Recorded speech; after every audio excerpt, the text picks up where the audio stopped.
თავისთავად ეს მითია, მაგრამ ეს მითი გვაძლევს ინფორმაციას, თუ ამ მიდამოებში როგორ გაჩნდა მეფობა.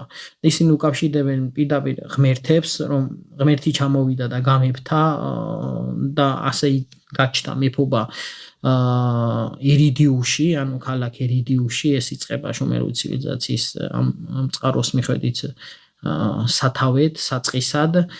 და აქედან იწყება ცივილიზაცია. ჩვენ ხშირად ვახსენეთ ახლა სიტყვა ცივილიზაცია, განვიხილოთ ჯერ რას ნიშნავს ეს სიტყვა ცივილიზაცია. აკადემიური განმარტების თანახმად ეს ჩვენ ვიცით, რომ სახელმწიფოს განვითარება, სოციალური სტრატიფიკაცია, ურბანიზაცია, კომუნიკაციის სიმბოლური სისტემაა რა, უშუალოდ, რაც ეს ერთმანეთთან კავშირში არის და რაც ქმნის ცივილიზაციას.